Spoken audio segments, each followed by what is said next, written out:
Olá pessoal, então vamos começar aqui a segunda parte do nosso vídeo no Jornadas Literárias, onde estamos retomando brevemente esse tema de Harry Potter para falar dos últimos livros, né, que nós estamos agora comentando, os nossos preferidos, né, e aqueles não tão preferidos assim. Então vamos agora nesse vídeo falar, né, sobre aqueles livros que faltaram na primeira parte. Isso aí.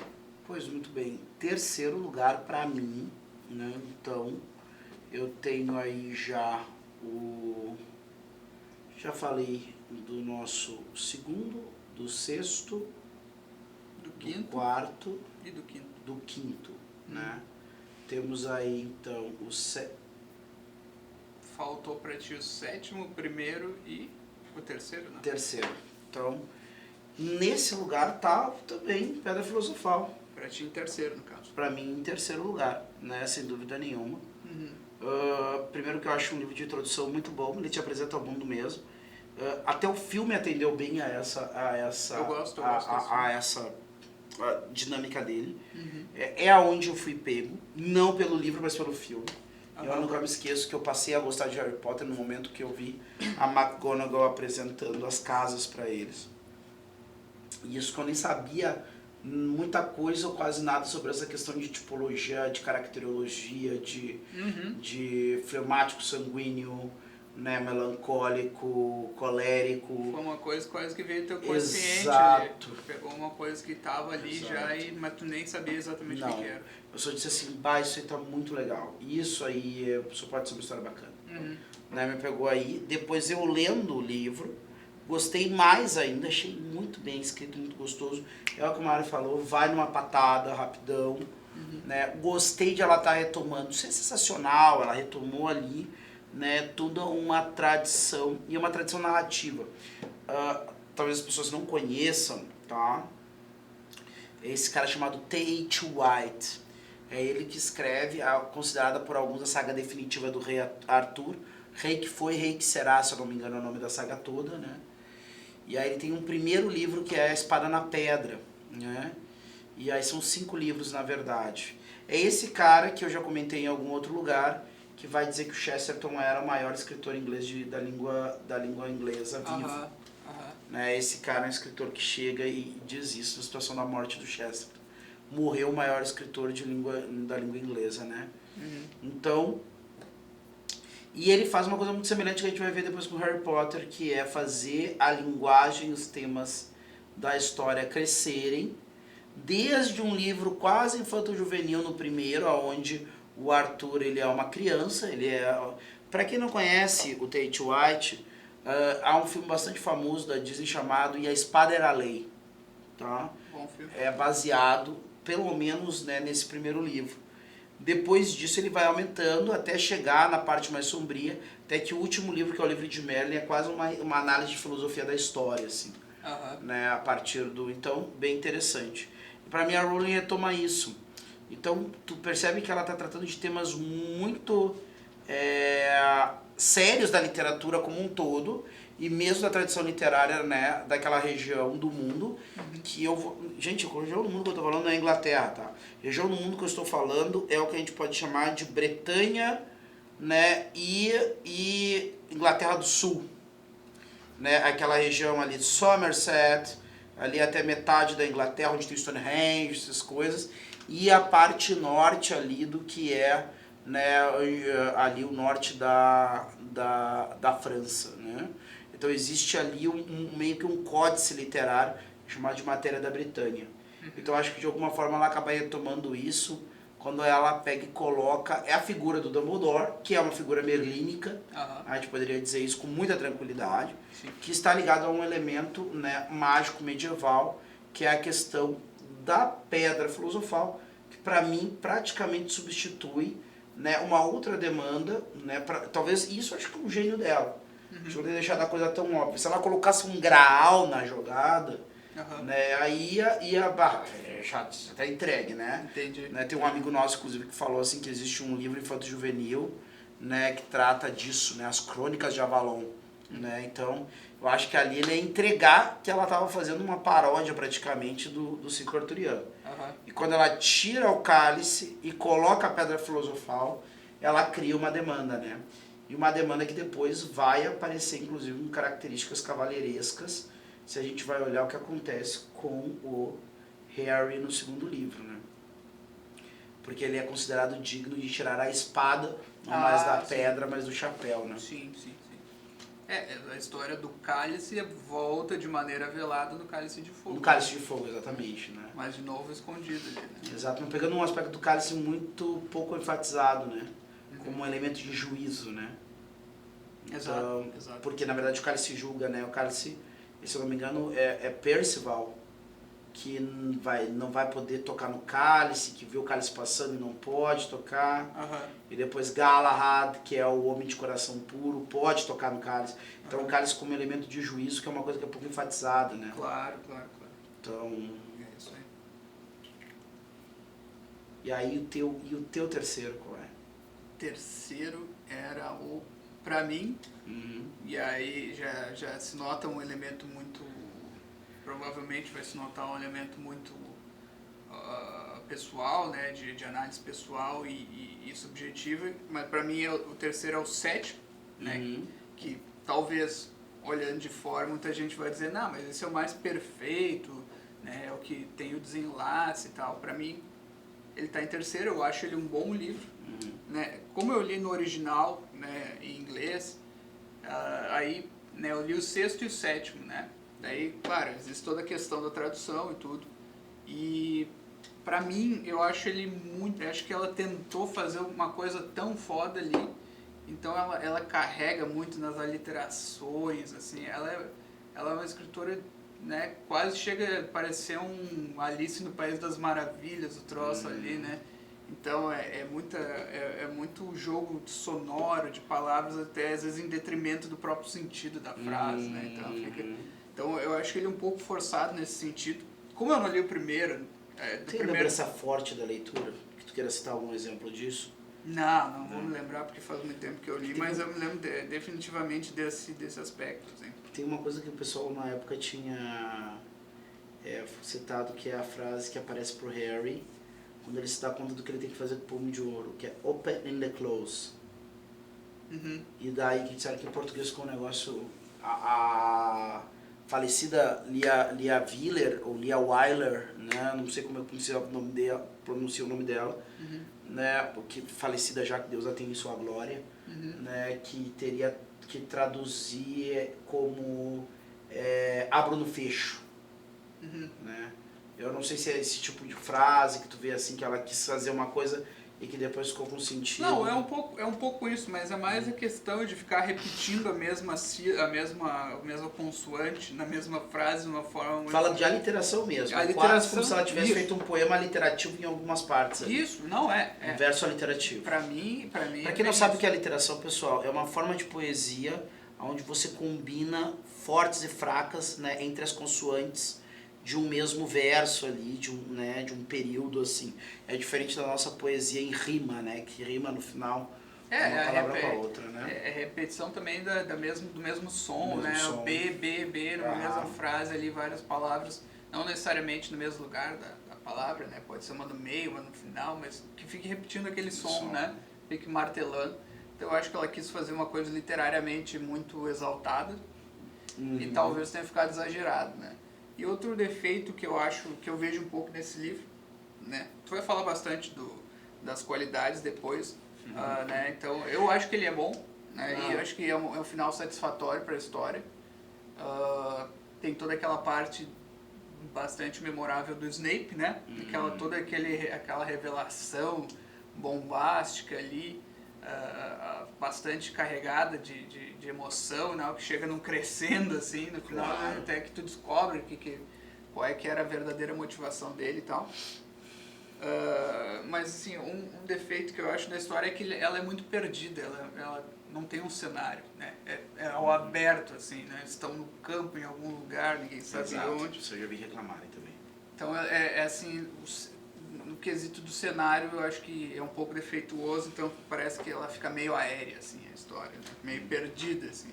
Daí no final ela volta para Hogwarts, né? Que é a cena, o desfecho da história todo é ali, não poderia ser em outro lugar, né? Então, mas é isso, as considerações. Muito muita diferença. O meu segundo, particularmente, é o famoso Prisioneiro de Azkaban, né? O que eu vou falar do Prisioneiro de Azkaban para dizer que ele é um livro que me marcou? Primeiro que ele é o primeiro livro de Harry Potter que me marcou. Que eu li, aliás. Que eu li. Eu me lembro que eu cheguei e numa situação oportuna, eu não tinha os livros, estava na casa de uma amiga e li 50 páginas numa patada, assim. Né? Ali sentado no sofá dela. Então, essa é a primeira coisa que me toca. Eu gostei muito da maneira como a Rowling jogou a coisa da viagem no tempo. Eu concordo, um grande foco... Isso eu esqueci de falar que é uma coisa que eu acho negativa, porque sempre que eu vejo viagem no tempo eu já não gosto. Eu não gosto. Eu talvez vou chegar nessa história de viagem no tempo. Mas eu acho bacana como é que ela fechou o círculo, assim, né? E é algo que ela tá tentando destruir, botando o nome dela nessa porcaria chamada Criança Amaldiçoada. Mas tudo bem, a criança eu não sei se é amaldiçoada, o livro com certeza é. Então, mas de toda forma, eu acho bacana como ela fechou o ciclo, né? E eu gostei também de uma coisa, é pela primeira vez que a gente percebe que a Rowling ali está construindo uma história maior do que o entretenimento vulgar, que é um entretenimento bacana, um entretenimento que pode nos levar a algum lugar até um pouco mais elevado, porque a figura do Sirius Black, ela é citada somente no primeiro capítulo de Harry Potter e a Pedra Filosofal, e nunca mais fala do bicho. E lá no Prisioneiro de Azkaban é que eu vou saber ouvir falar de novo do Sirius Black. E se eu li esse livro com atenção, se eu li, e Maria não lê, eu não li, né? Eu não li. Ou pelo menos quando eu li depois, como eu fiz de trás para frente, o que aconteceu foi o quê? Que eu não tive essa experiência. Mas a pessoa começou do primeiro livro até o terceiro, e ela leu com muita atenção, ela disse, mas esse Black aqui não é o cara que o Hagrid pegou a moto emprestada? O que aconteceu com esse cara no meio do caminho? O cara não era um cara legal que estava ajudando, e agora? O que é isso? Né? Então, pela primeira vez a gente tem uma pista de que ela está construindo uma coisa que quer chegar num lugar maior, né? E isso eu acho muito interessante. Não é assim ao ritmo do pensamento, é uma coisa planejada mesmo, né? Exatamente. E eu gosto muito da maneira como ela vai construindo essa descoberta do Harry, dessa figura paterna e assim por diante. Né? Eu gosto do final da conclusão dele também, novamente tem essa coisa com o quadribol. Então eu gosto que ele, no meio desse caminho, no meio dessa história, é no final do filme, mas no livro é no meio da história, que ele ganha Firebolt. Tá. É a primeira vez que a gente percebe que tinha apresentado a Trelawney, ela é feita, eu acho que é no terceiro que ela tinha apresentado a Trelawney, acho que sim. Acredito que sim. A gente tem contato com algumas coisas interessantes, como a questão dos pressários de morte, e uma coisa importante, assim, a gente é apresentado pela Trelawney, e a gente tem já nesse livro a experiência da Trelawney, apesar que ela seja 99% do tempo uma charlatã, ela não é 100% do tempo uma charlatã. E ela é capaz de fazer profecias, né? Então a gente é remetido a coisas muito curiosas, assim. É um livro pra mim que me marcou muito, né? Por isso, ele tem um clima... E eu acho ele rápido. Eu acho ele breve, eu acho ele... Eu não sei se a ação dele é boa. Então acho que teve isso, assim, pra mim. Certo. Pra mim, no segundo lugar, então, é a Câmara Secreta, né? Que, eu não sei... aí pode, na verdade, com certeza entra questões muito, né, subjetivas de quando eu li. Então, sou mais nova, ver esse simbolismo, uma câmara secreta, tem a questão, né, sempre gostei de história de detetive, que muitos dizem também que é baixa literatura e tal. Então, o que é essa câmara secreta? Cria um mistério, né? Então, eu acho que a simbólica desse livro é boa, né? E aí ela coloca então a questão do basilisco, que é a serpente, né, quase como uma serpente ancestral, né, Serpente rei. Mas assim, simbolicamente quase como uma serpente do paraíso, né, Paraíso. Daí contra a fênix, que é a ave da ressurreição e etc e tal. Eu acho que o mistério é bem conduzido e tudo. Ele peca bastante, sim, talvez na parte da história, na parte da escrita, aliás, não seja uma escrita extremamente inspirada, né? Acho que a Rowling ainda estava se achando nesse quesito. Ela melhora depois, né? Sim. Eu acho que o primeiro é mais bem escrito que o segundo, até. Sim, exato. Mas flui melhor. O segundo tem lugares que ele se perde ali na história, que partes que não precisava estar ali. Mas também se não tivesse, o livro ia ser muito curto, né? Porque ele já é bastante ele já curto. é curto. Ele é pouca coisa maior que o primeiro. Se ele é maior, é 10, 15 páginas. Exatamente. Assim, né? Então a gente tem a questão quase de um oposto do Harry, que é, ou de um impostor do Harry, que é o como é que é o nome dele? O professor da arte. O professor Gilderoy Lockhart. Lockhart, exato. Né, que é o vaidoso. Exato. Os dois são famosos. Ele é tipo a figura do cavaleiro falastrão, né? Exatamente, um Falstaff. Exatamente. Mas eu acho que ele funciona como figura de humor. Eu acho que ele é engraçado. Ele é um alívio cômico. Ele é um alívio cômico e que funciona. A Rowling tem seus momentos de humor também. Ela não é má nesse sentido. Então, por tudo isso, a visita à floresta, tem todo claro, verdade. A floresta proibida, tem toda uma aventura ali que eu acho bastante legal e tal. Junto com essa parte subjetiva de ter lido lá com, sei lá, 14, 15 anos ali. Sim. Né? Então, pra mim, tá aí em segundo lugar. Eu tô catando aqui, na verdade, um trecho de Hamlet, que havia, então, que me remeteu, porque eu acho um ponto bacana desse livro, agora aqui vai me faltar, na verdade, mas um ponto que eu acho muito bom desse livro é que ele remete a um simbolismo que é o simbolismo do galo, né, que tá ligado à coisa do basilisco. E aí os galos começam a aparecer mortos porque o canto do galo mata o basilisco. Né? E o galo, dentro do simbolismo cristão, ele é aquele que anuncia, né, a vinda do sol, a chegada do sol. Então é como se ele fosse um arauto do rei, né? Um arauto, né, do Cristo, o sol nascente. Né? E aí tem um trecho de Hamlet, bem no comecinho, na verdade, onde ele vai falar sobre a noite de Natal. E ele vai falar que existe essa noite, né, aonde o canto do galo tem um poder diferente, porque ali nenhum animal pode fazer mal, nenhuma feiticeira enfeitiçar e assim por diante. Né? Então eu acho interessantíssimo como a Rowling vai conjugando esses símbolos, né? É isso aí que eu fico no meio termo, né? Na minha opinião. Mas é isso que o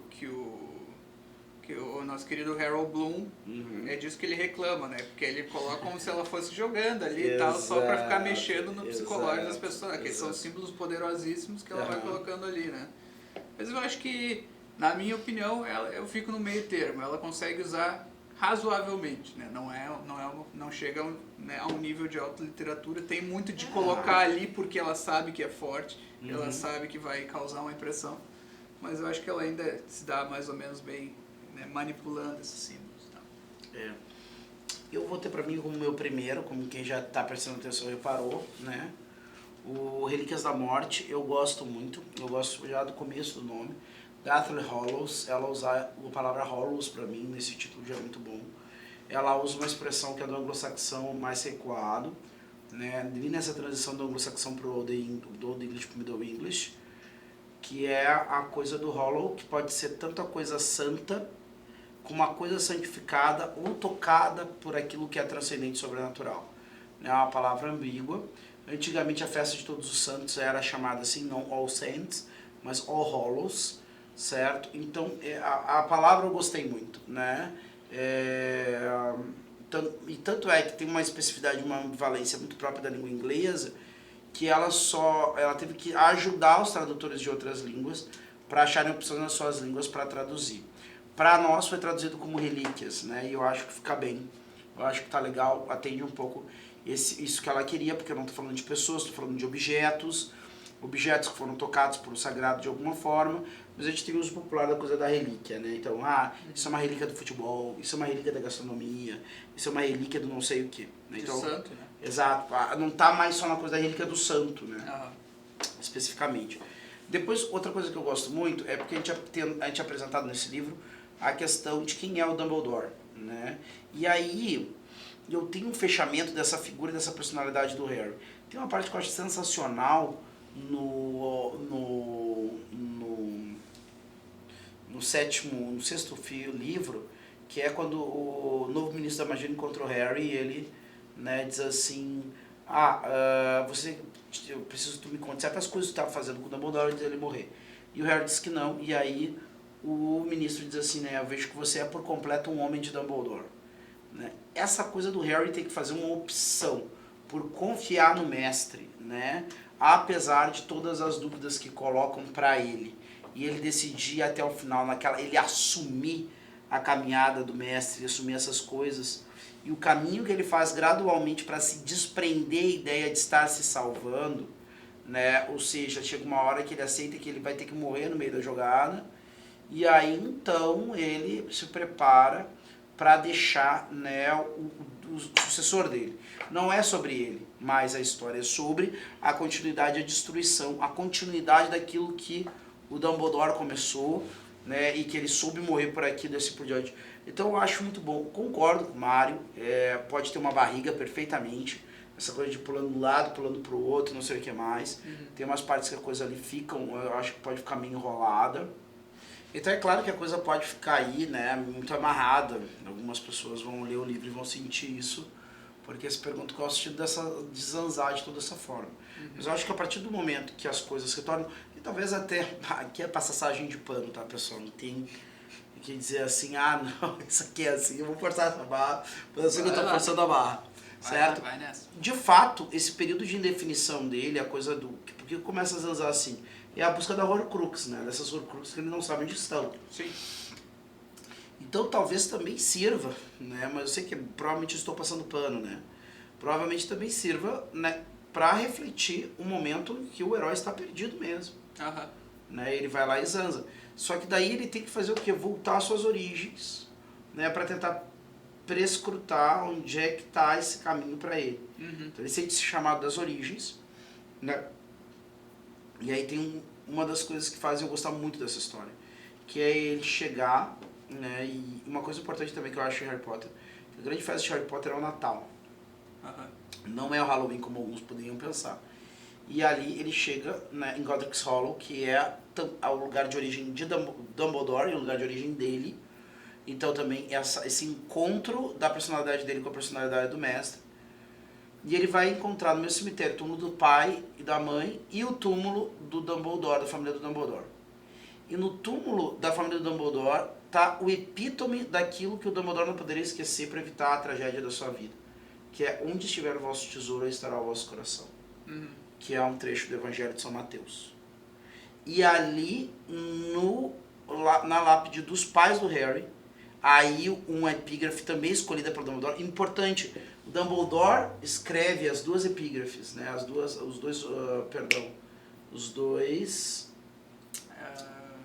A inscrição tumular é epitáfio. Os dois epitáfios. E o epitáfio dos pais do Harry e a última inimiga a ser destruída é a morte, né?